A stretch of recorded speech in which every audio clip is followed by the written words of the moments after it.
Já que no ensaio a gente já começa a sentir, né, o Espírito Santo de Deus nesse lugar. E a gente vê como a palavra de Deus é rica, né? Onde estiver 2 ou 3. Não preciso de muito para estar no meio de vocês, né?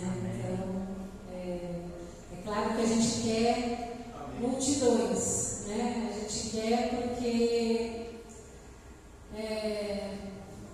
é difícil quando você fala com pessoas que não creem no Senhor Jesus, porque a gente sabe pela palavra de Deus o que é o inferno, né? O que é viver longe de Deus.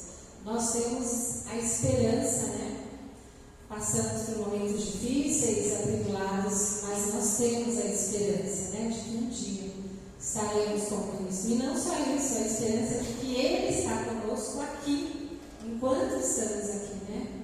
Seja atribulados ou não, alegres, nós estamos, né? O Espírito Santo está conosco, temos os anjos, nós temos tudo que precisamos, né? Para viver, né, a palavra de Deus, para vivermos para Deus aqui. Então vamos orar, já pedindo para que o Senhor prepare o nosso coração nessa noite. Então, querido Deus, ó Pai, em primeiro lugar, venho te agradecer, Senhor Deus, porque o Senhor está presente no nosso meio, porque o Senhor não nos abandona, porque na nossa caminhada o Senhor sempre está conosco, Pai. Eu me lembro, há tempos atrás, Senhor Deus, que eu clamava a Ti, Pai. Eu Te conhecia, mas ainda não andava contigo, Senhor Deus. Mas eu clamava, eu sabia que o Senhor estava ali ouvindo, mas não sabia quando o Senhor ia me responder. E demorou, Senhor Deus, para eu poder abandonar o meu pecado, Senhor Deus, e estar realmente nos Teus caminhos. E eu Te louvo por isso, Senhor. Eu Te louvo, Senhor Deus, porque hoje, ó Pai, eu tenho certeza da minha salvação. Eu tenho, Senhor Deus, e eu creio que cada um que está aqui também já teve esse encontro contigo. Às vezes nós conhecemos, Senhor Deus, como era o meu caso, a palavra. Eu conhecia, eu ouvia a palavra, Senhor Deus, mas eu não vivia para o Senhor, eu não tive naquela época a conversão, eu não mudei de rumo, Senhor Deus. Eu frequentava a igreja, eu ouvia, eu ajudava, mas eu não tinha tido, Senhor Deus, esse encontro, Senhor Deus, como Bartimeu teve, como a Tua palavra fala que aquele que tem um encontro, Pai, não consegue mais ser o mesmo, Senhor. E nessa noite eu venho te pedir, Senhor Deus, que aquele que está atribulado, Senhor Deus, aquele, Senhor Deus, que passa por momentos difíceis de depressão, ansiedade, ou qualquer outro tipo de problema, Senhor Deus, às vezes mesmo até falta, Senhor Deus, de vontade de ler a Tua palavra, porque eu sei que tudo isso, Senhor Deus, nos faz querer ficar longe das pessoas, longe da Tua palavra. Que o Senhor esteja, Senhor Deus, quebrantando os nossos corações nessa noite, para que a Tua palavra entre aos nossos corações e fale, Pai. Para que só a Tua palavra pode produzir, Senhor Deus, cura, e é uma cura interior, Senhor Deus, que nós precisamos, Pai. Que o Senhor abra os nossos corações para que a Tua palavra, Senhor Deus, ela entre no nosso coração e frutifique, Pai. Nós estamos aqui porque queremos Te adorar, queremos Te louvar, Senhor Deus, porque só o Senhor, Pai. A quem iremos, Senhor Deus, se só o Senhor tem palavra de vida, Pai.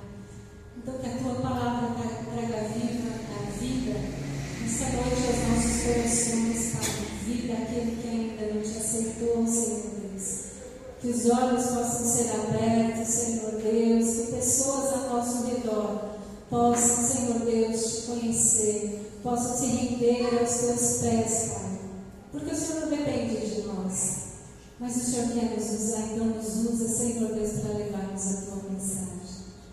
Perdão pelos nossos pecados, Senhor Deus. Abençoa, Senhor Deus, os planos, Senhor Deus, que o Senhor tem para essa igreja, os planos que foram feitos aqui nessa noite, Senhor Deus, para que esses planos sejam os teus, Senhor Deus, para que eles sejam cumpridos, Pai, e pessoas possam vir render-te a Ti, ó Pai. Abençoa o nosso pastor, conduz a vida dele, Senhor Deus, para que ele possa ter o coração ligado a Ti, Senhor Deus, e converter a muitos aqui, Senhor Deus, mudar essa igreja, mudar essa redondeza, mas ele não trabalha só, ele precisa de nós. Por isso, Senhor Deus, abre os nossos corações. O Senhor não nos chamou, Pai, para sermos preguiçosos, o Senhor nos chamou para trabalhar, Pai. No Teu reino não tem lugar para preguiçosos. Então que o Senhor nos movimente, Pai, para que toda, Senhor, desculpa, Senhor Deus, seja tirada de nós. Que o Senhor nos limpe, que o Senhor nos trate, nos cure, Senhor Deus, para que possamos, Senhor Deus, trabalhar, servir uns aos outros, Pai. Servir na Tua casa, Senhor Deus, servir o meu irmão. Tira os empecilhos que nós temos entre uns aos outros, Pai, para que possamos nos amar. Tira o pecado, Senhor Deus, nos limpa. Eu clamo em nome de Jesus, Pai. Abençoa essa noite, que essa noite seja glórias ao Teu nome, Pai. Abençoa a palavra, Senhor Deus, que vai ser lida. Em nome de Jesus. Amém, Senhor. Amém.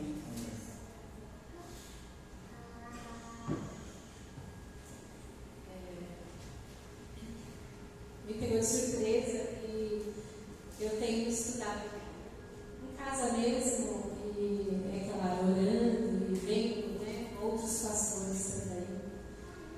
Samuel, eu comecei a ler e eu não consigo sair dele, porque a palavra mesmo diz que ela é luz, e ela é luz. Quando você começa a ler, você começa a enxergar os seus problemas, os seus pecados, né? Alguns que a gente nem imagina. E Saul aqui, eu estou no versículo 15, 1 Samuel 15, vai falar da desobediência de Saul. Eu já vi vários textos aqui. Saul, por 2 vezes, Deus quis tirar Saul do trono. Primeiro ele coloca ele como líder, né? E por 2 vezes Saul desobedece a Deus. E aqui no versículo 15 foi a gota d'água, né? Saul, o Senhor dá para ele uma ordem, né? Samuel vai dizer para Saul: o Senhor me enviou para ungir-te rei sobre o seu povo de Israel. Agora ele vai ser ungido rei. Agora, pois, atenta às palavras do Senhor. Assim diz o Senhor dos Exércitos: decidi castigar Amaleque pelo que fez a Israel, impedindo-lhe o caminho quando subia do Egito. Vai, pois, fere Amaleque e destrua tudo que tem, e não te compadeças dele. Era para acabar com tudo. E Saul vai e desobedece a Deus. Matarás homens, mulheres, meninos e crianças de peito, vacas, ovelhas, camelos e jumentos. Saul convocou o povo e lhe contou em Telaim 200.000 de pé e 10.000 homens de Judá. Vindo Saul às cidades de Amaleque, pôs emboscadas no vale. Disse Saul aos queneus: ide, vos apartai-vos e saí dentre os de Amaleque, para que não vos destrua juntamente com eles, porque vós usastes de misericórdia para com todos os filhos de Israel, quando subiram do Egito, e apartaram-se os queneus dentre os filhos de Amaleque. Saul derrotou os amalequitas desde Avilá até chegar a Sur, que está no oriente do Egito. Tomou vivo Agabe, rei de Amaleque, porém matou todo o povo ao fio da espada. Saul e o povo perdoaram Agabe e o melhor das ovelhas e dos gados, dos animais gordos, dos carneiros e tudo que era bom, não quiseram destruir, mas destruíram tudo que era vil e desprezível. Samuel falou para ele: atenta às palavras do Senhor. E Saul não fez isso. Saul desobedece a palavra do Senhor. E o que ele mostra depois é que Saul coloca isso como pretexto. Nós pegamos isso para fazer ofertas ao Senhor, holocaustos ao Senhor. Mas esse não foi o pedido que Deus fez. Deus pediu para ele acabar com tudo, né? A desobediência, né, no nosso coração. E o que me falou assim é quantas vezes eu desobedeci a Deus, ou quantas vezes eu oro pedindo alguma coisa em meu favor, não olhando para a obediência da palavra de Deus, e eu coloco como motivo na minha vida. Motivo que é para adorar a Deus, que é, sabe, a gente tem sempre um motivo. E aqui mesmo em Samuel a gente começa a ver que Deus é justo, né? E quando eu comecei a pensar na justiça de Deus. A justiça de Deus, quando você fala Deus é justo, mas eu sou pecadora, eu pequei e eu sou injusta. Então, na justiça de Deus por várias vezes, Ele é tão misericordioso que Saul continua, né, reinando.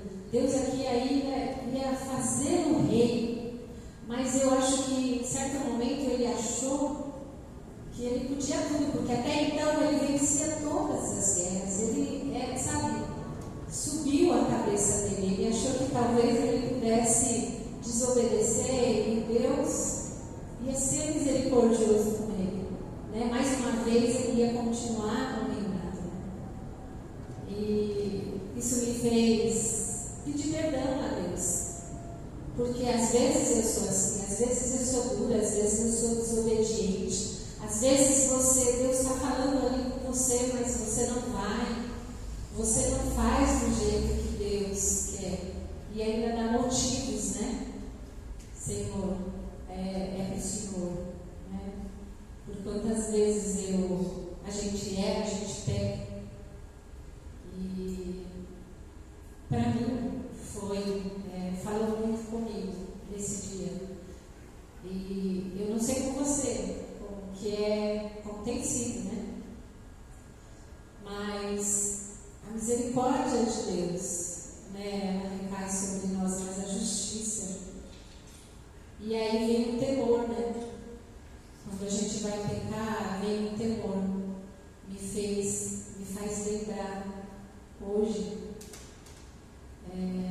antes de pecar, que o temor de Deus, ele não pode, quando eu peco, né?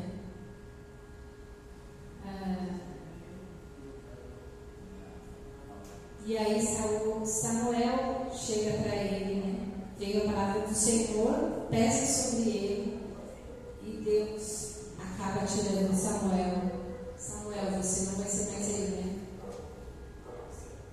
Então, essa palavra que eu queria deixar nessa noite, para que a gente estivesse andando mais, pensando mais, tomando decisões conforme a palavra de Deus, pensando, né, na justiça de Deus. Quando Deus, Ele pede para a gente: atenta-te à minha palavra, porque a minha palavra é vida. A minha palavra é o caminho e é verdade, né? Então, essa noite eu queria deixar com vocês essa palavra. Foi repentinamente, mas Amém. Espero que tenha falado alguma coisa no coração de vocês. Glória a Deus. Tá bom? Amém. Então, com tudo isso, misericordioso, e você está aqui por causa da misericórdia de Deus, que não acaba conosco, né, mas nos dá oportunidades, eu chamo o grupo de louvor para que a gente estejamos nessa noite agora adorando, servindo, glorificando ao Deus que... Tudo bem? Vocês, que saudade de estar aqui com vocês novamente, hein? Bom, eu também queria compartilhar. Quando Deus falou que a gente precisa reter isso que é bom, comigo hoje no sessão do... Irmãos,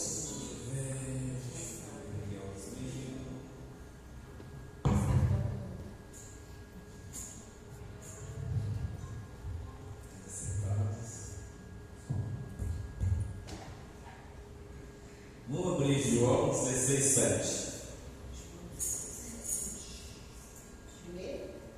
João 16:7.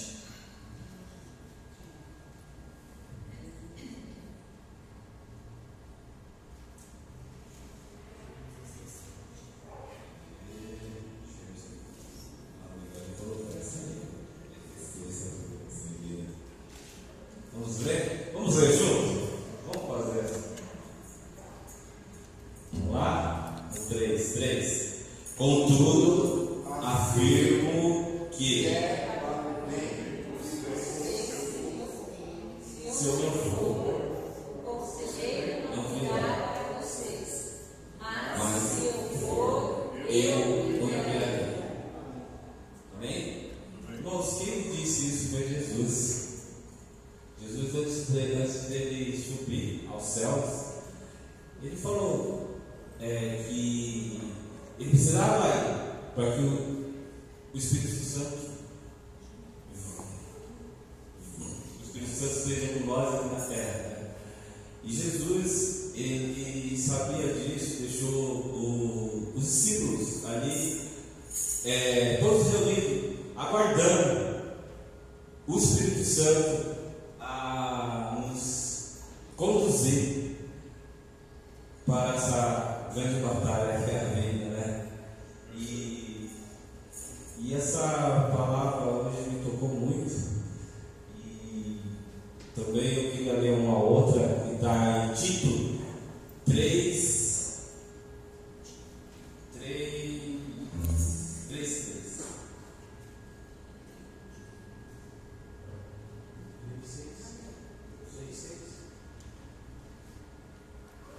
Coloca a partir do 1, Miguel. Deixa eu entender todo mundo isso. Lembre-se a todos que se sujeitem aos governantes e às autoridades. Sejam obedientes e estejam sempre prontos a fazer tudo o que é bom. Não calune ninguém, seja pacífico e amável, e mostre sempre verdadeira mansidão para com todos os homens. Houve um tempo que nós também éramos insensatos e desobedientes. Vivíamos enganando, escravizando por toda espécie de paixões, e prazeres. Vivia na maldade e na inveja, sendo detestáveis e odiando uns aos outros. Contudo, quando da parte de Deus, o nosso Salvador, a bondade e o amor pelos homens foram manifestos, não por atos da justiça, por nós praticado, mas por causa da sua misericórdia. Ele nos salvou pelo lavar regenerador e renovador do Espírito Santo. Que diz que olha como nós éramos e quando Deus deixou esse Consolador nesse mundo, né? Para que através dele conseguimos ser parecidos com Cristo, com a ajuda do Espírito Santo.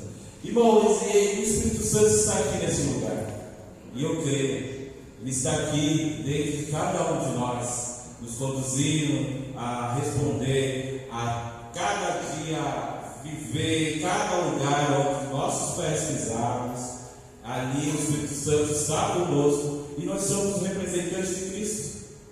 As pessoas não lêem Bíblia, e as Bíblias que ela lê é eu e vocês. Que possamos representar o Espírito Santo da melhor forma possível. Possamos fazer o reino de Deus cada dia mais avançar. E só conseguimos fazer isso, irmãos, aqui, juntos como igreja. Amém? Vamos louvar aquele que é digno de honra e toda glória, todo louvor. Amém. Obrigado, Pai. Obrigado, Senhor. Obrigado, Pai. Sua vida é minha vida, Senhor. Obrigado, Pai, por nos conduzir, Pai. Obrigado, Senhor. Que possamos adorar, Pai, o Senhor, Pai. Pai, o Espírito Santo, seja presente aqui, Senhor. Seja bem-vindo, Pai. Bondade e misericórdia, Senhor.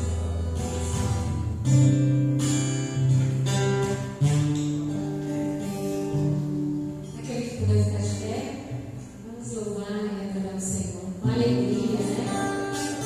Você tem todos os motivos hoje para agradecer a Deus. Esse Deus é bondoso demais, amoroso.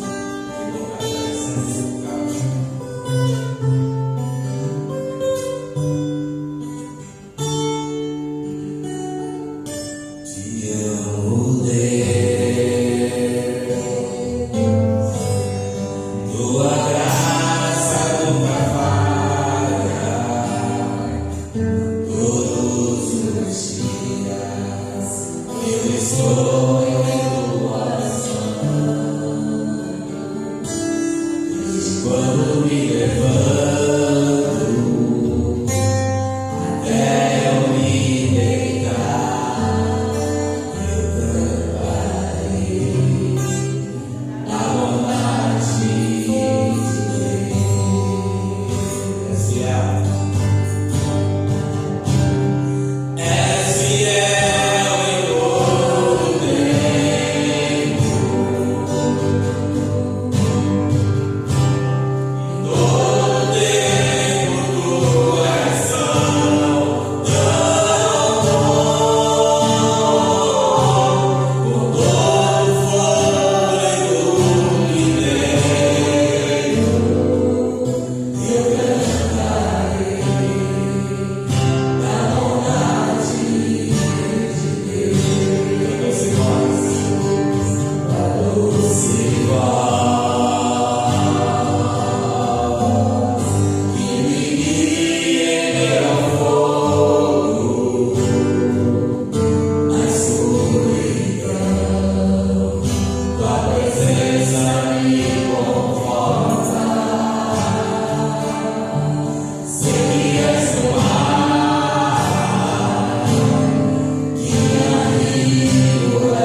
Exaltamos o nome do Senhor.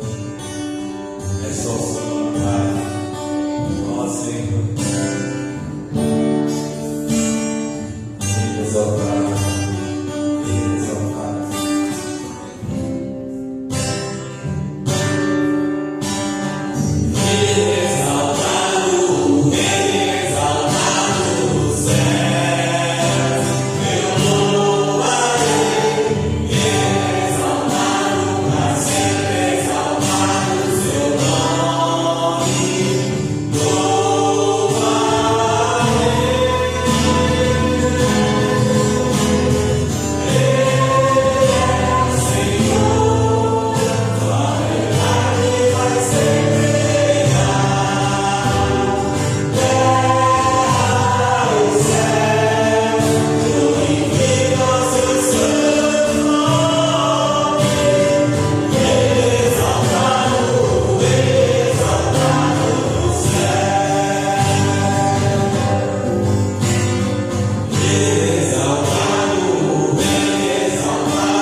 face da terra. Para a manutenção também dessas portas abertas aqui. Dá sabedoria à liderança da igreja na condução desses recursos. Abençoa também cada vida que aqui está. Abençoa também aqueles que estão passando por necessidade. Supre conforme a tua vontade. Isso que eu te peço e te agradeço em nome de Jesus. Amém.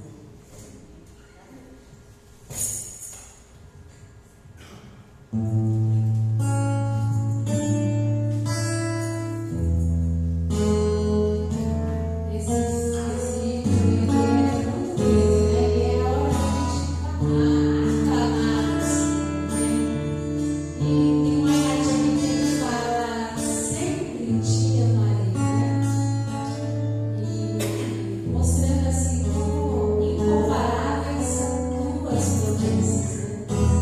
Deus tem promessas para nós, e todas elas vão ser cumpridas, porque a palavra do Senhor, sobre essa igreja, sobre a sua vida, sobre cada um de nós aqui, Então aclame ao Senhor, glorifique a esse Deus tão maravilhoso, sabe?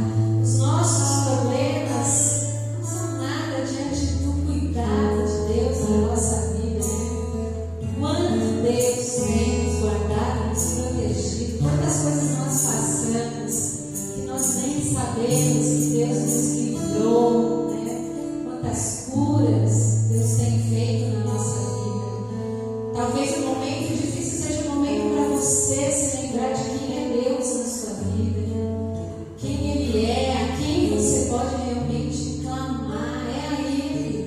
Ele pode te livrar, Ele pode te salvar, mas reconheça a Deus na sua vida nessa noite, reconheça a Deus nos teus caminhos, porque Ele é Deus, Ele te ama tanto, Ele nos ama tanto. Eu vejo aqui como Saul, Deus deu tantas oportunidades, Deus estava sempre com ele, mesmo ele desobedecendo, Deus nunca deixou, Ele está sempre nos chamando, olha, atenta-te.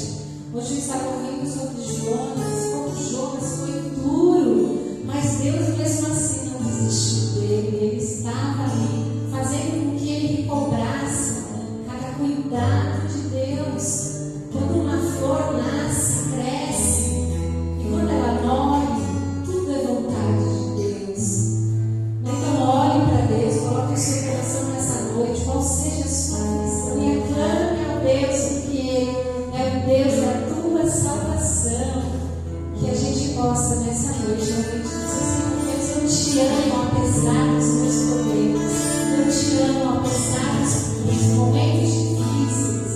Eu sei que tu és Deus e não desampara os seus filhos.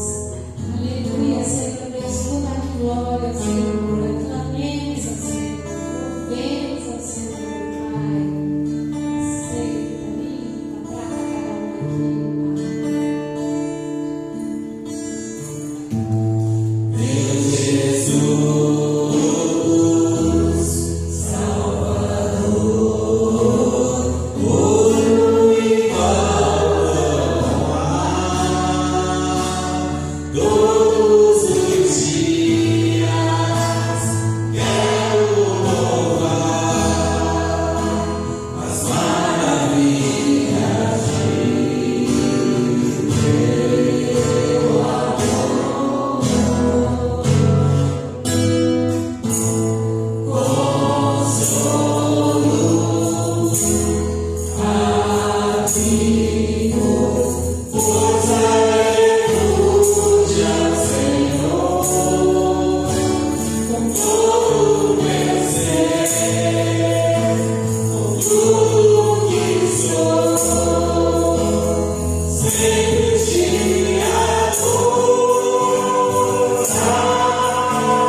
Senhor, toda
Trazer ser a sua palavra, a sua vontade, Pai.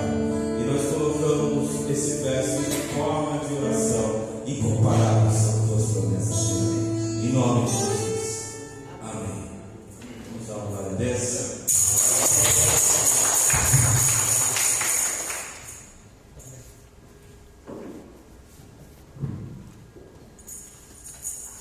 Boa noite a todos. Glória ao Senhor. Poder estar aqui declarando que incomparável são as promessas do Senhor. Isso nos traz muita esperança, né? As promessas de Deus são fiéis e verdadeiras. Sempre eu fico pensando que enquanto estamos aqui, nós temos que seguir dando testemunho que Ele é Senhor, que Ele é o Criador, que Ele é sustentador do universo, que nele nós nos movemos, como disse o apóstolo Paulo, nós andamos, nós respiramos, por Ele estamos aqui, nós vivemos de Ele, estamos aqui por Ele, e para Ele são todas as coisas, diz a palavra do Senhor, né? Tremendo, tremendo. Quando a gente escuta louva ao Senhor e elevamos nossas ações de graças nesses cânticos, realmente isso nos aumenta, nossa fé acrescenta, né? E também nos dá mais ânimo de poder servir ao Senhor e seguir nesse mundo, né? Até o dia que o Senhor nos chamar. Amém. Então hoje nós vamos ler a palavra do Senhor e nós vamos seguir a sequência dos 4 efeitos imediatos da morte de Estevão. Hoje nós vamos entrar no primeiro efeito, né? Acho que são 3 domingos que já preguei sobre este homem. É um homem cheio de graça, cheio de poder, cheio da unção do Espírito Santo, que hoje a palavra do Senhor diz que fazia prodígios, sinais, milagres, operava. Ninguém, tudo aqueles que levantavam, ficavam bravos, porque o poder que ele tinha, mas não era o poder que ele tinha, era o poder de Deus que se manifestava atrás dele, né? E então, quando está o poder, toma um homem, não tem ninguém que pode se levantar quem quiser. Mas, por aqui nós vemos, ele foi o primeiro mártir da igreja do Senhor. Vamos abrir a palavra do Senhor. Primeiro, 1 Timóteo, onde nós paramos. 1 Timóteo capítulo 3. Só para lembrar a respeito desse homem, né?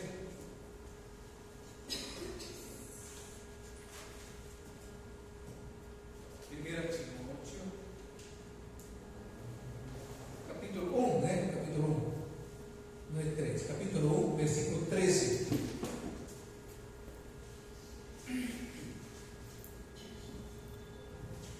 Está aí na tela.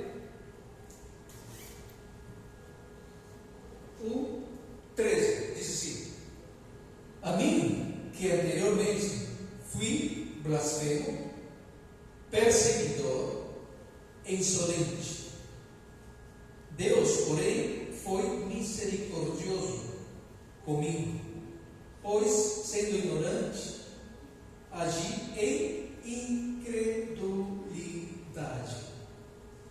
Olhe o que faz a ignorância. Olha o que faz a incredulidade. Ele disse: eu fui ignorante, eu fui incrédulo. 2 palavras usam aqui, né? Ele está falando, dando testemunho o que era anteriormente. Quem era esse homem, né? Mas como Deus operou uma transformação nele desde seu interior, ele fala que blasfemo, perseguidor, insolente.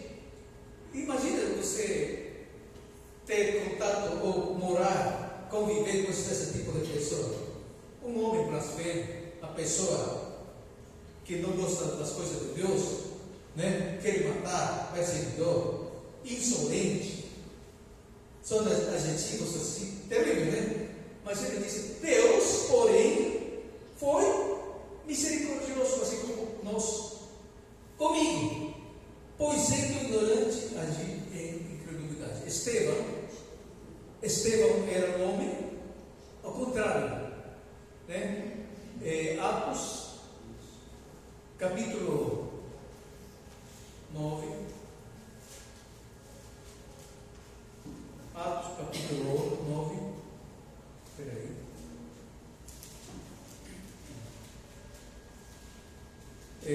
Seis primeiro, tá bom? Capítulo 6, versículo 8. Atos 9, 8. Olha aqui. Estevão, homem cheio da graça e do poder de Deus, realizava grandes maravilhas e sinais no meio do povo. Daí, era um homem cheio da graça e de fé e de poder, fazia prodígios, grandes sinais entre o povo. Tudo, esse homem quebrou tudo aquilo que é inerte. A inércia, ou seja, por não querer saber os mistérios de Deus, ele quebrou e derrubou todas as portas que se levantavam, que estavam fechadas, e ele introduz, né, aí o processo da redenção do ser humano. E esse homem foi declarado, como diz a Escritura, cheio de fé, cheio de poder. Imagina, era um homem simples. Mas era um homem cheio de fé, cheio do Espírito Santo, cheio de sabedoria, um homem cheio da graça e de poder. Quer dizer, ao contrário de um Saulo, que era um ser ignorante, né? E essa palavra ignorante é possível. Hoje em dia, que haja gente que olha as coisas de Deus ignorantes, não conhece. Por isso, quando você se encontra com pessoas que não são cristãs, que se declaram são religiosos, né? Dizem: eu sou católico, eu sou tal, o professor tal, eu sou ateu, eu não acredito em nada de Deus. Por que eles dizem assim? Porque eles são ignorantes, não experimentaram algo de Deus mesmo. Eu também fui ignorante. Eu agia também, lógico que eu não perseguia os cristãos, não matava os cristãos, mas eu fazia outras coisas, ignorantemente. Na incredulidade, a gente, como não conhecia Deus, não teme a Deus, né? Faz muitas coisas. Eu, por exemplo, antes de ser cristão, minha boca falava só palavrões. Depois que eu me converti, eu mudei. E as pessoas, quando falam palavrão, parece que me dói o ouvido, né? Eu vou dizer: olha, mas para eles é normal, não é assim? Para as pessoas, quando você escuta falando palavrões, xingando, mas palavrões mesmo. Mas nem lavando com como se chama? Limpa tudo, com verde. Ele não fica limpo a boca, porque a Bíblia sabe que tudo que entra pela boca não contamina, mas tudo que sai contamina o homem. Então, mas este homem era cheio, diferente. E aqui temos, digamos, um contraste, um Estevão e um Saulo, né? E esse homem que introduz o processo da redenção no mundo, ou seja, era o início da igreja. Ninguém acreditava em Jesus, que era o Messias, que era o Salvador, que era o Redentor, que ele ia morrer na cruz. Ninguém.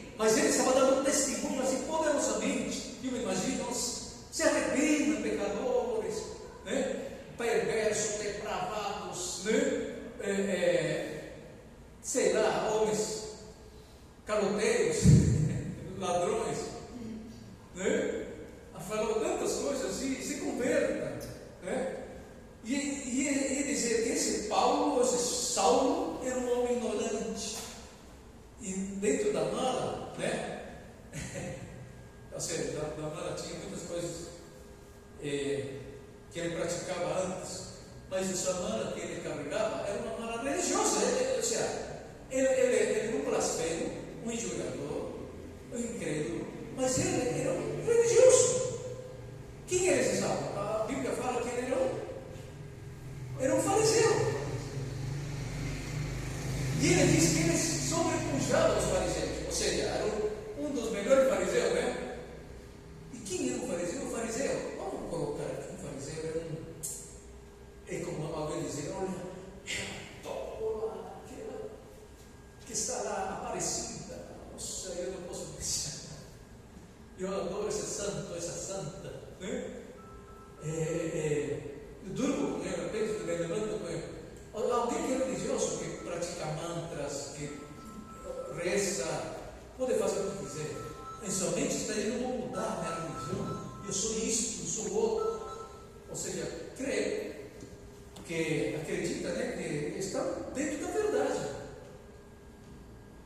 Eles acham, né, que estão seguindo os seus deuses. Por exemplo, vamos falar com um católico bem católico.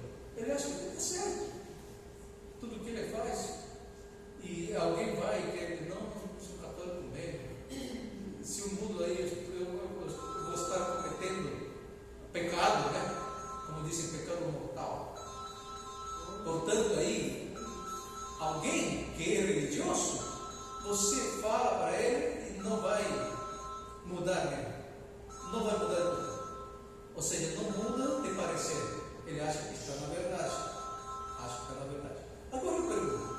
Você, quando você defende alguma coisa, você diz assim, eu não vou mudar mesmo, eu sou assim mesmo. O que você está dizendo aí? Você acha que você é dono da verdade, não é assim?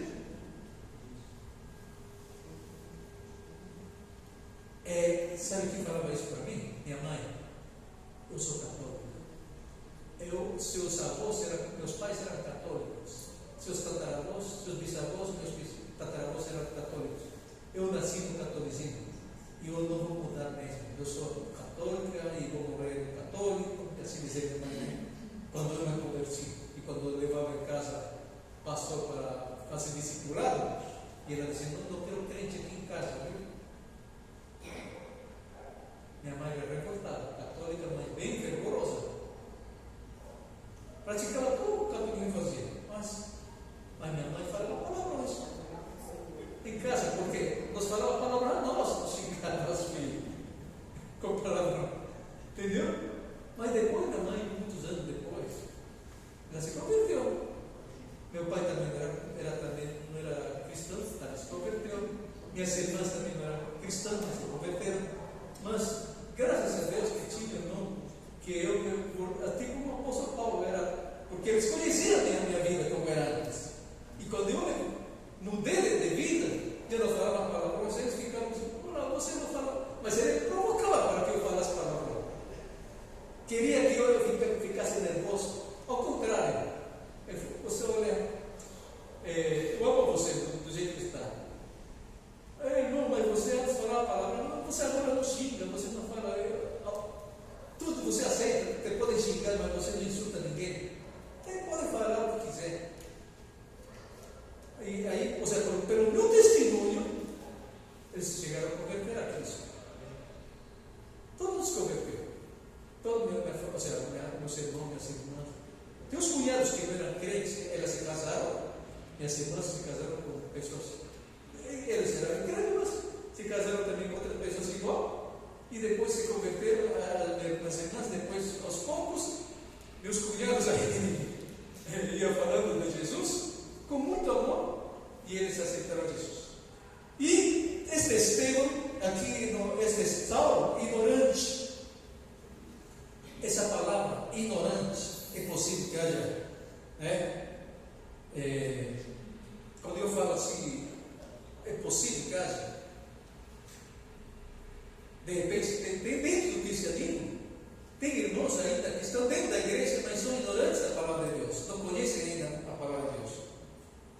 E cometem algumas coisas assim, por ignorância. Ah, eu não conhecia isso, agora eu conheço. É igual as regras de trânsito, as leis de trânsito. Muitos cometem erro porque não conhecem, né? Mas quando conhecem, agora se fazem, já fazem sabendo. Então tem que pagar multa também. Agora, o Evangelho, irmãos, é simplesmente para os pobres.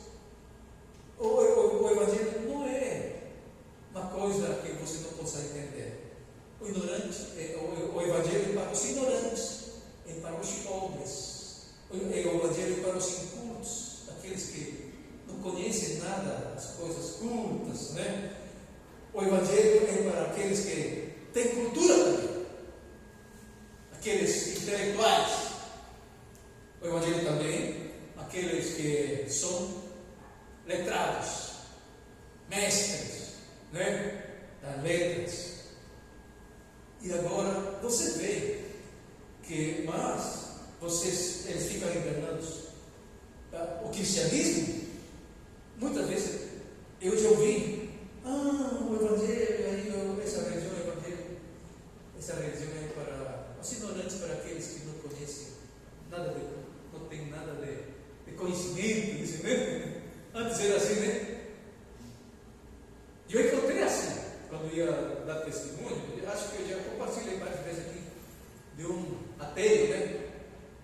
Se achava ele um líder político, intelectual, assim, cientista, não sei o quê, materialista, praticava muita dialética, não sei o quê, todas essas coisas aí, né, do intelecto, muita filosofia. E aí um dia fui assim, bater a porta, fui conversar, entregar um folheto, e aí falei, olha, aqui nós somos da igreja tal, aqui estamos fazendo uma visita de casa em casa para falar do amor de Jesus. E ele olhou para mim aí, olha, você está perdendo tempo comigo. A religião é para os ignorantes, o Evangelho é para os ignorantes. Eu quase falo assim, mas é para você também, se você não conhece a Deus, você é ignorante. Mas eu não falei para eles. Mas eu falei, mas como ignorante? Me explica aí. Ignorante para aqueles. Eu sei que o senhor, de repente, não tem segundo grau. Começou a fazer piada comigo, né? Falou assim, o senhor tem. Até que ano estudou? Já terminou o segundo grau? Ou está fazendo? Começou a brincar comigo. Falei, bom, eu sou novo ainda, né? Porque esse tempo era bastante novo, jovem. Tinha apenas uns 22 anos, 23 anos. Né? Mas eu já era engenheiro. E também não sou engenheiro. Já tinha feito também bacharel em teologia. Ou seja, já tinha engenharia, já tinha bacharel em teologia. 2 títulos, né? 2 diplomas. E aí, por isso que estava evangelizando ele. E aí ele disse, não, mas eu já acabei a faculdade, eu falei, já terminei a universidade. Ah, é? Mas você é novo? Sim, mas eu sou engenheiro. Ah, é? Aí ficou meio... Depois aí a história terminou em que eles...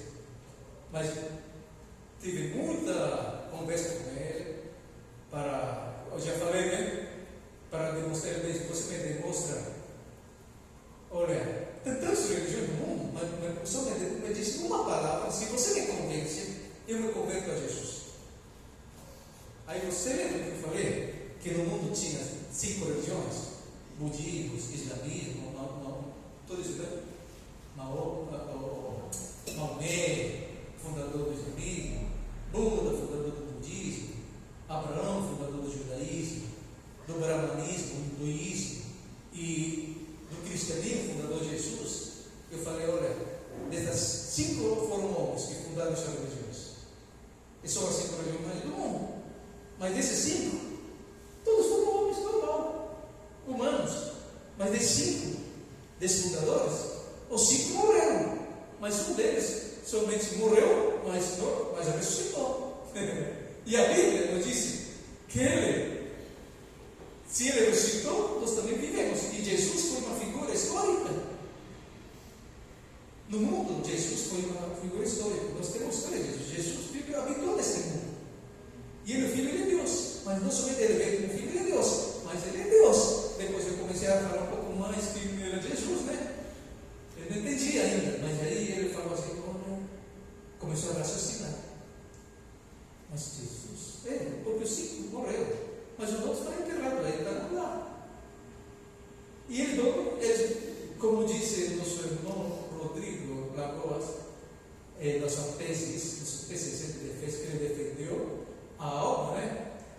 Quando vai para um lugar paraíso, um lugar intermediário, não é assim, Rodrigo? Né? Ele defendeu uma tese, gostei dessa tese, interessante. Né? Quando as pessoas morrem, a gente sempre diz que não vão para o paraíso, né? E gostei, agora vou aplicar o que ele está dizendo aí, olha. Lembra quando Jesus estava na cruz?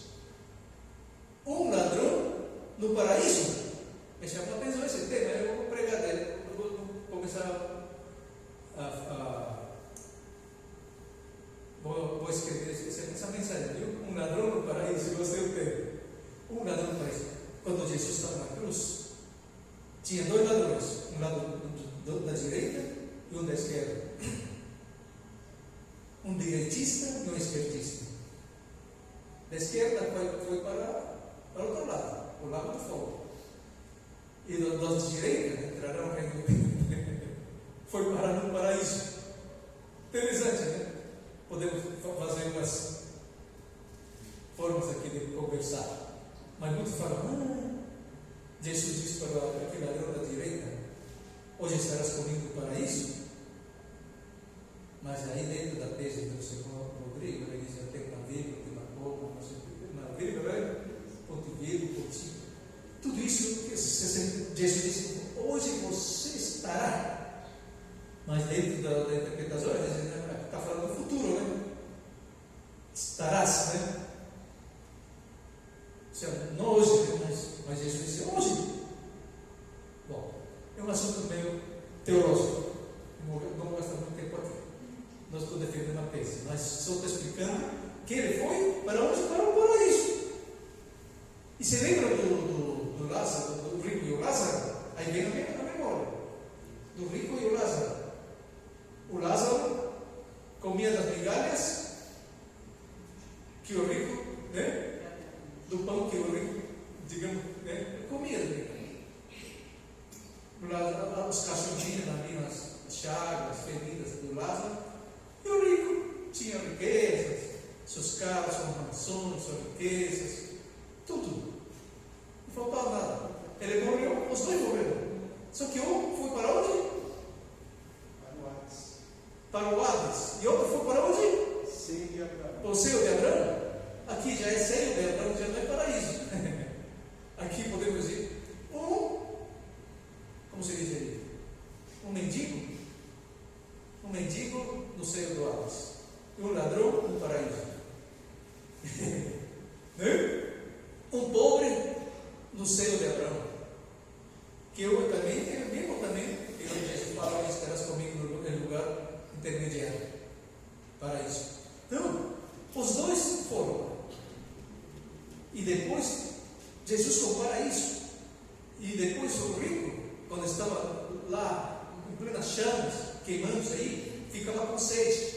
E aí ele viu a Lázaro e disse, Senhor, fala para né, você dizer, manda Lázaro pegar o seu dedo, colocando na água, pelo menos só um dedinho, para que ele coloque na língua, porque estou aqui com sede. E aí o Senhor disse que já não tem mais como ir lá. É um lugar distante. Bem interessante, né? Isso para as pessoas que são ignorantes. A ignorância faz isso. As coisas que ignoram as coisas de Deus fazem por ignorância. Igual. E Saulo era isso. Eu fazia tudo isso por incredulidade e por ignorância. Portanto, como eu disse, o Evangelho é para os simples. O Evangelho é para os ignorantes. Mas o Evangelho também é para os ricos. Para os ricos e pobres. Para o lado direito e para o lado esquerdo. É para todos. Diz o Senhor Deus enviou seu Filho unigênito para morrer para todos, não é somente para alguns, irmãos. Mas, então, portanto, cristianismo para os cultos, para os incultos, para os eruditos, para os inteligentes, para os intelectuais e para os mortais. Todo tipo de pessoa, idosos, jovens, crianças, para todo mundo. E para a gente que não está informada e para a gente que está informada. Então, se você muitas vezes quer descobrir os segredos e os mistérios do reino de Deus, a palavra nos mostra e o Senhor nos revela. Ele não revela, tem coisas que pertencem a Deus que ainda não são reveladas, mas há coisas que Deus vai revelando aos poucos aos seus filhos, os servos, os profetas. Eles foram revelados, Deus revelou e os profetas proclamaram. E o Espírito Santo nos revela coisas. Tem algumas coisas que eu estudei no seminário, que eu não estudei em livros, mas aí lendo, meditando. Lógico, a gente tem que passar por uma escola, né? Para poder como interpretar essa atitude. Tem regras, tem ferramentas de interpretação. E quando você vai ouvir, você vai estudando e você vai entendendo. Ou seja, é como se você tem uma chave aí, ou tem um cofre aí, e você quer saber que tem esse cofre aí. Enquanto você não abre coisa, você não encontrar a chave para abrir dentro que segredos tem nesse cofre aí, que mistérios tem guardado. Só com essa chavinha abrindo aí você vai encontrar que coisas podem ser coisas misteriosas, né, que estão guardadas aí, e você vai descobrir dentro desse cofre. Então a palavra de Deus também é assim. O Senhor nos vai revelando mistérios para seus filhos, para seu povo, e nos vai entender, nos vai fazer entender. Então, portanto, Estevão, ele introduz o início da redenção, digamos assim. Ou seja, ele vai proclamando, vai dando testemunho. Aí as coisas começam a desenvolver, surge um novo projeto, um novo sentir. Aí a fé de muitos se fortalece, mas enquanto os outros, né? E ele começa a falar de um Jesus de Nazaré, de um Cristo ressurreto. Vamos seguir lendo aqui, agora, Atos capítulo 6, versículos 9. Olha, como que gente, essas pessoas se chamavam cultas, que conheciam a lei, que eram pessoas intelectuais, eram pessoas religiosas. Atos 6, 9, diz assim: contudo, ou seja, Estevão cheio de graça, de poder e do Espírito Santo, contudo levantou-se a oposição dos membros da chamada, olha aqui, da sinagoga. Uma sinagoga é um templo, digamos assim, é uma casa onde vão orar. Sinagoga podemos chamar de uma igreja, né? Hoje nós podemos assim comparar uma igreja, assim, chamada sinagoga dos libertos. A gente aqui tem muita coisa para explorar. Que eram os libertos? Dos judeus de Cirene, chamada sinagoga dos libertos, é um. Dos judeus de Cirene, é outro. E de Alexandria. Irmãos, esses libertos, judeus de Cirene, de Alexandria, principalmente esse de Alexandria, não eram pessoas qualquer, eram pessoas que interpretavam as Escrituras, eram pessoas que interpretavam, ou seja, a lei, né? Bem como das províncias da Cilícia, da Ásia, esses homens começaram a quê? A discutir com Estevão, começaram a questionar Estevão, começaram a querer falar mal de Estevão, mas não podia resistir a quê? A sabedoria. Onde está? Vou continuar. A sabedoria e o Espírito com que ele falava. Aqui está falando também em maiúscula. O Espírito Santo. Entendeu? Não podia resistir a sabedoria. Ou seja, Estevão falou com tanta sabedoria e poder, e o Espírito que falou o seguinte. Então o que fizeram? Já que não conseguiam como derrubar a Estevão com seus argumentos, então subornaram alguns, vamos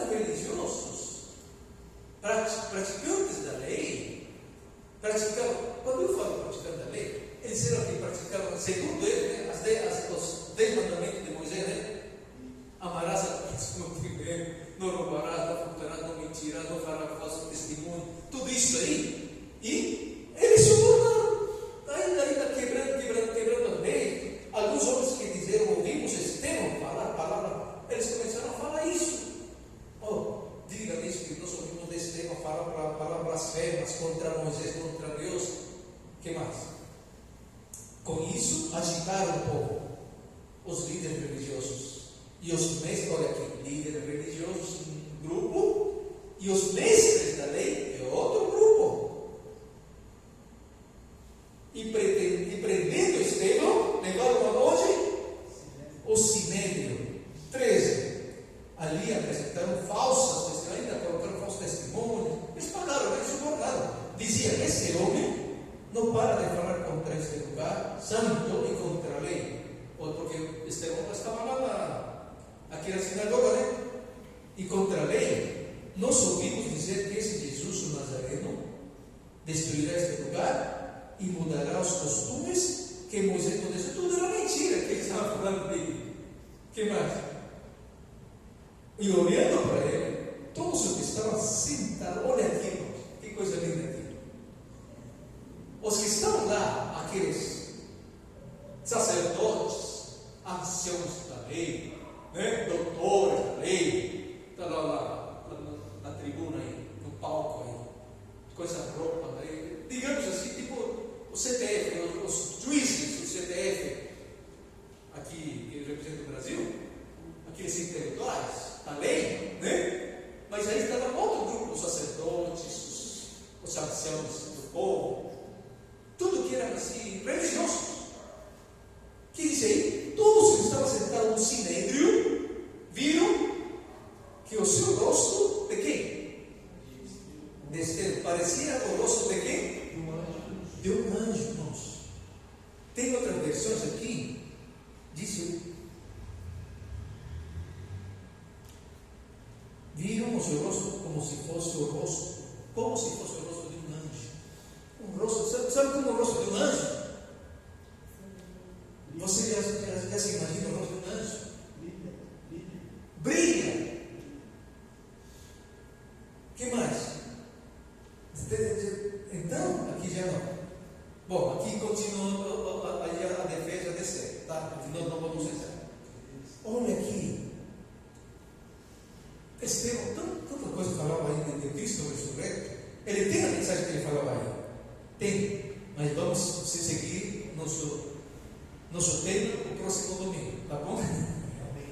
Aí no próximo domingo, nós já vamos introduzir o primeiro efeito imediato após a morte de Estevão, deste primeiro mártir da igreja, tá?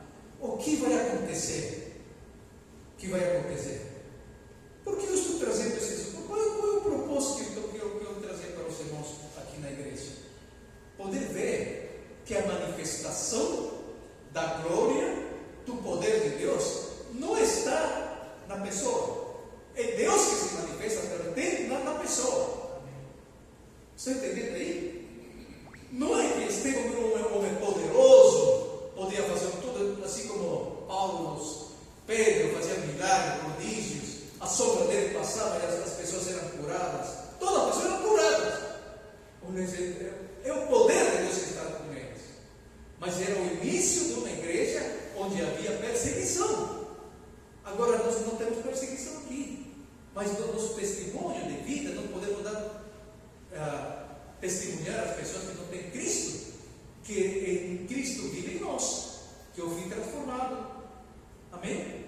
E eu posso dar testemunho, sim, que eu fui transformado, que Jesus vive em mim, que eu sou salvo pela graça e eu vou para o céu. Eu vou habitar no céu. E eu vou encontrar a minha esposa. Vou me encontrar. Só que lá já vai ser diferente, né? A Bíblia diz que não terá casamento, nada, né? Viveremos eternamente para sempre. Mas vamos encontrar-nos. Vamos encontrar. Que o Senhor nos ajude a entender os mistérios do reino de Deus. E então, próximo domingo vai pregar outra pessoa. Então, mas nós não vamos dar continuação. Hoje, agora temos nossa celebração de ceia. nós vamos participar. E lembrando que nessa morte, justamente aquilo que Estevão pregava quando Jesus morreu, né? Essa noite, segundo 1 Coríntios 11, 12, né? Nos diz, pode colocar 1 Coríntios 11, 12, e nós dentro dessa mesma, reverentemente, nós vamos participar da ceia do Senhor, e quero convidar os diáconos da igreja para vir aqui na frente, por favor. Senhor Feliciano, nos conjuntos para poder vir aqui na frente, por favor.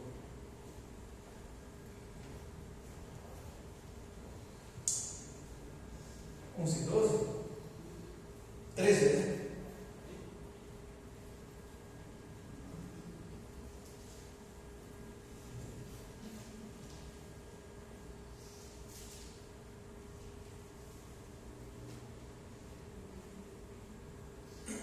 Coríntios 11, 23. Receita isso. 11, 23. Lembre-se dessa palavra, porque eu recebi.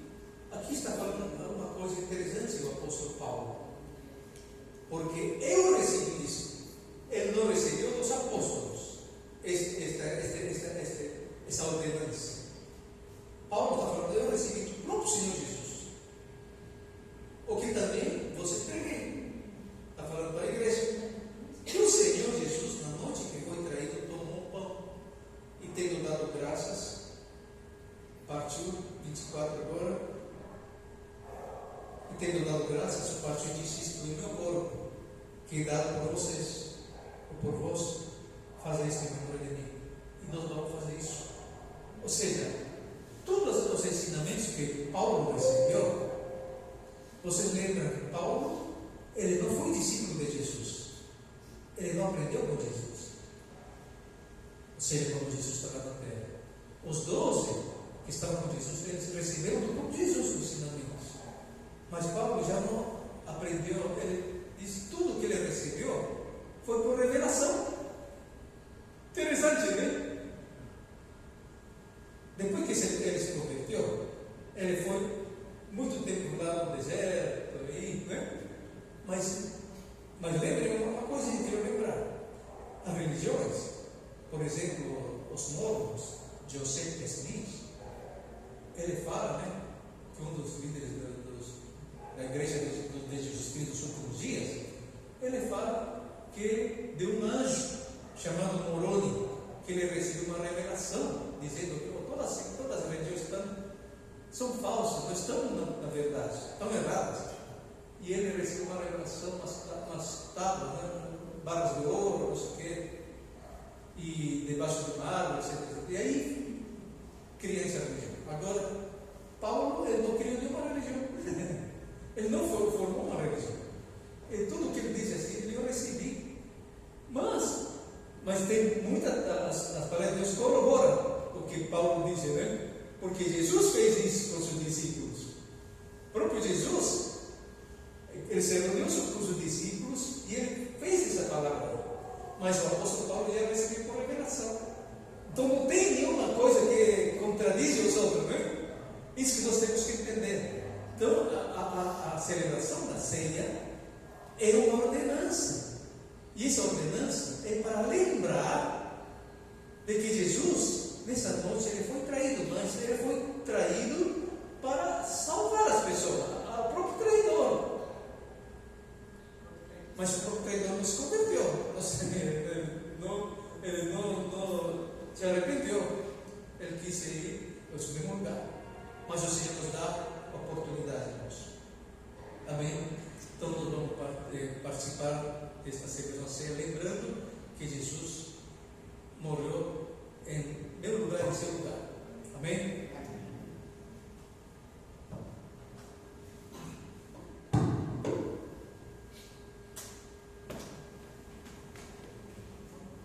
Por favor.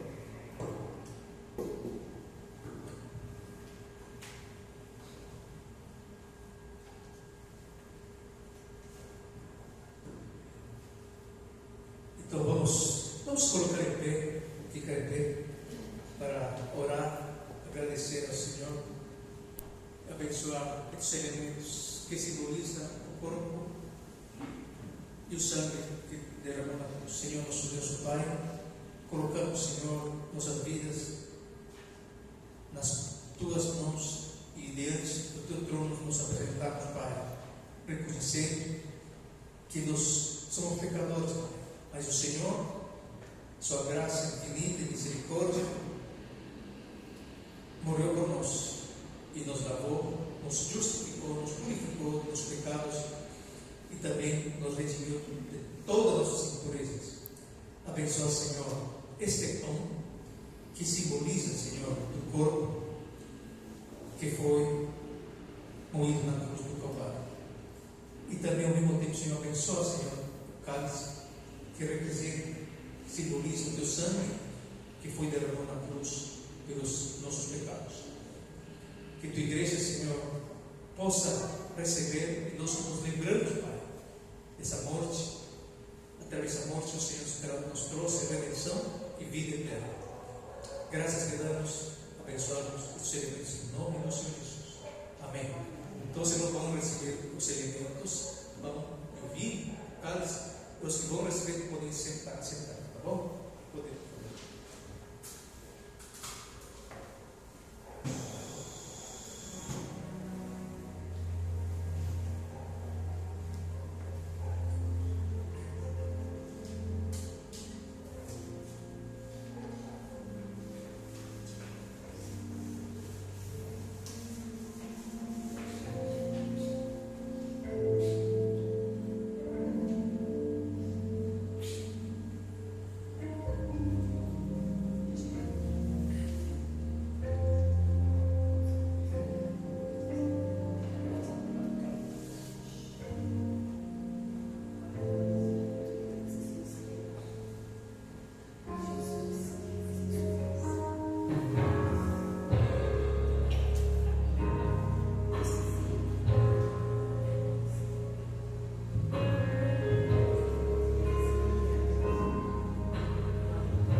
Glória a Deus.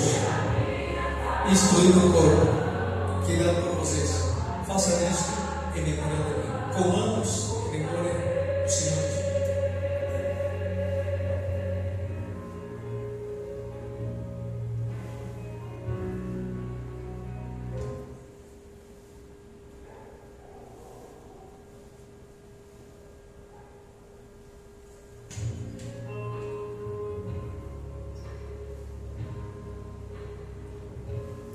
Do mesmo modo, depois de cear, pegou também o cálice, dizendo: este cálice é a nova aliança do meu sangue.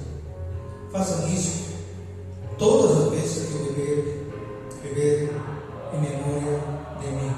Bebamos o cálice em memória do Senhor.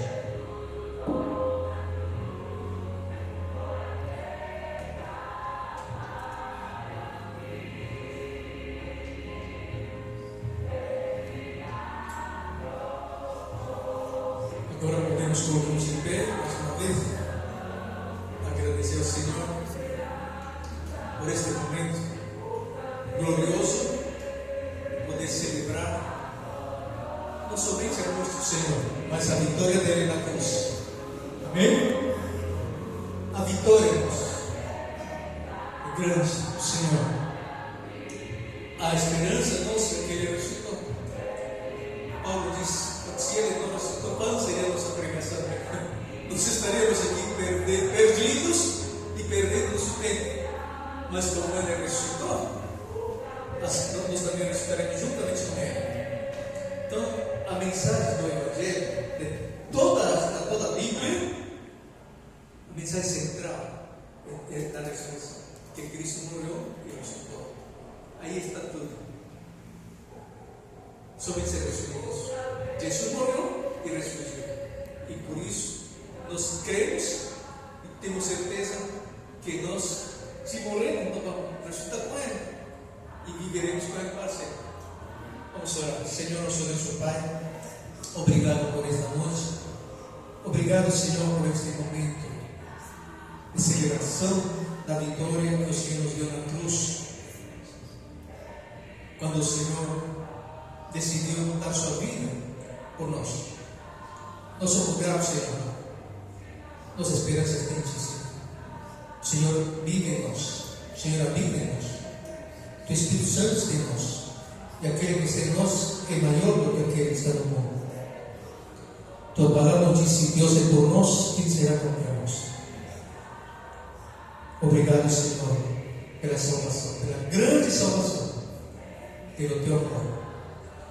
Obrigado, Senhor, pelo Teu povo que está aqui presente. Nos dê graças, Senhor. Que o Senhor te abençoe. Que o Senhor te dê a paz. Que o Senhor faça resplandecer o seu rosto sobre a sua face. E que o amor de Deus Pai, e que a graça de nosso Senhor Jesus, e as consolações e o conforto do Espírito Santo de Deus esteja no seu coração, nesse povo do Senhor, na tua igreja, e na tua igreja que está espalhado em toda a face da terra, hoje e para todos sempre. E todos dizem amém. Amém. Uma salva de palmas para Jesus. Glória a Deus. Amém. Tem uma semana de vitória.